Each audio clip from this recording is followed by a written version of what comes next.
শুরু হয়েছে কোরআনে কারীমের তাওহীদ দিয়ে, শেষ হয়েছে তাওহীদ দিয়ে। মানুষ আল্লাহর প্রশংসা করে, এটা কি তাওহীদুল ইবাদত। আশ্রয় চাচ্ছে কে মানুষ? কার কাছে? রবের কাছে। আল্লাহর সমস্ত কিতাব নাজিল হয়েছে এই জিনিসটা প্রতিষ্ঠা করার জন্য।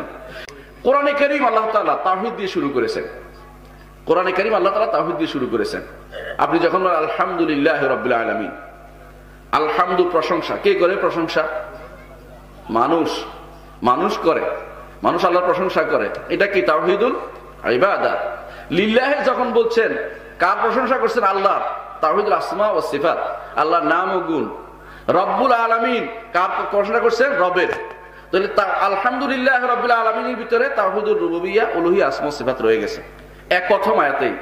আসুন কোরআনের শেষ যে সূরাটি কোনটি? কুল আউযু বিরাব্বিন নাস, মালিকিন নাস। খেয়াল করেছেন? এটাও তাওহীদের। আশ্রয় চাচ্ছে কে মানুষ? কার কাছে? রবের কাছে। তিনি মালিকও। খেয়াল করেছেন? পুরোটাই তাওহীদের ঘোষণা দিচ্ছে। ইলাহিন নাস, মানুষের ইলাহ তিনি, মাবুদও তিনি। তাহলে এই তিনটি আয়াতের মধ্যে আপনার উলুহিয়্যাহ আছে, রুবুবিয়্যাহ আছে, আসমা ওয়াস সিফাত রয়েছে। আপনার শুরু হয়েছে কোরআনে কারীমের তাওহীদ দিয়ে, শেষ হয়েছে তাওহীদ দিয়ে। পুরো কোরআনে কারীম তাওহীদের ঘোষণা। ইবনুল কাইয়িম রাহমাতুল্লাহ আলাইহি বলেন পুরোটাই তাওহীদের ঘোষণা। সুতরাং এমন একটি বিদ্যা সম্পর্কে আমরা আলোচনা করতে যাচ্ছি যেই বিদ্যাটা পুরোটা কোরআনে কারীমে, যার কোরআনে কারীম নাজিল হয়েছে যে জিনিসটা প্রতিষ্ঠা করার জন্য। আল্লাহর সমস্ত কিতাব নাজিল হয়েছে এই জিনিসটা প্রতিষ্ঠা করার জন্য।